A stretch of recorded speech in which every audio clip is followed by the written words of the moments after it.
আসসালামু আলাইকুম। স্বাগতম সবাইকে। বাটাবাটির ঝামেলা ছাড়াই খুবই সহজ একটি ভর্তার রেসিপি নিয়ে চলে এলাম। আজকে তৈরি করব কচুরমুখির ভর্তা। এই কচুরমুখির ভর্তাটা খুবই টেস্টি হয় খেতে। ভাতের সাথে ভীষণই ভালো লাগবে। বাটাবাটির কোনো ঝামেলা নেই, খুবই সহজ একটি ভর্তার রেসিপি আর এটা তৈরি করা এক্কেবারে সহজ। যে কেউ তৈরি করে নিতে পারবে এই কচুরমুখির ভর্তাটা। ভর্তা তৈরি করার জন্য আমি এখানে পরিমাণ মতো কচুরমুখী নিয়ে নিয়েছি আর কচুরমুখী ভালোভাবে ধুয়ে পরিষ্কার করে নিয়েছি। এখন এই কচুরমুখির মধ্যে আমি পরিমাণ মতো করে পানি দিয়ে দেব। কচুরমুখী এখন ভালোভাবে সেদ্ধ করে নিতে হবে। যে পানিটা দিলাম এই পানিটা টানিয়ে শুকনো করে নেব। এখানে আমি কোনো লবণ দিচ্ছি না, শুধুমাত্র পানি দিয়ে সেদ্ধ করে নিচ্ছি। কচুরমুখী যদি ভালোভাবে সেদ্ধ না হয় তাহলে কিন্তু ভর্তা খেতে ভালো লাগবে না, ভেতরে শক্ত গোটা গোটা থেকে যাবে। তাই অবশ্যই ভালোভাবে সেদ্ধ করে নিতে হবে কচুরমুখীগুলো। কচুরমুখী ভালো মতো সেদ্ধ করে নিয়েছি আর যে পানি দিয়েছিলাম পানিটা টানিয়ে একদম শুকনো করে নিয়েছি। আর কচুরমুখীগুলো একটু ঠান্ডাও করে নিয়েছি। এখন কচুরমুখীর খোসাগুলো ছাড়িয়ে নেব।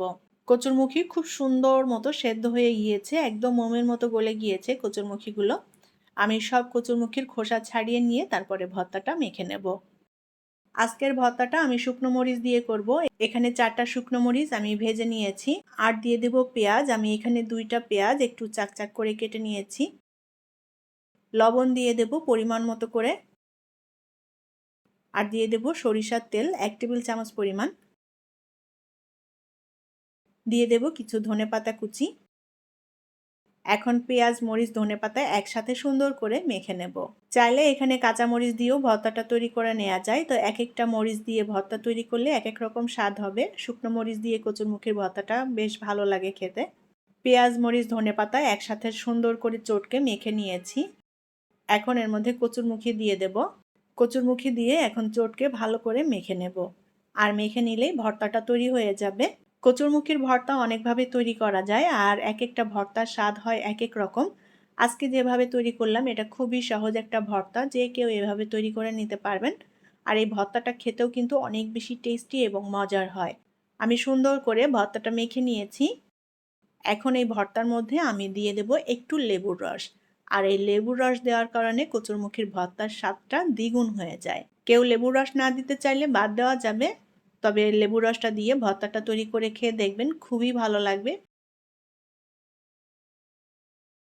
লেবুর রস দিয়ে সুন্দর করে ভর্তাটা মেখে নিয়েছি। আর কচুরমুখিটা সুন্দর মতো গলে গিয়েছে। কচুরমুখি যদি শক্ত গোটা গোটা থাকে তাহলে কিন্তু ভর্তাটা খেতে একদমই ভালো লাগে না। ভর্তাটা একদম রেডি, এখন পরিবেশন করব। গরম ভাতের সাথে এই কচুরমুখির ভর্তাটা জাস্ট অসাধারণ লাগে খেতে। আশা করি আজকের কচুরমুখির ভর্তা আপনাদের কাছে ভালো লেগেছে। আমার রেসিপিগুলো যদি আপনাদের কাছে ভালো লেগে থাকে তাহলে প্লিজ লাইক, কমেন্ট এবং শেয়ার করবেন। পরবর্তী রেসিপি দেখার আমন্ত্রণ জানিয়ে বিদায় নিচ্ছি। আল্লাহ হাফেজ।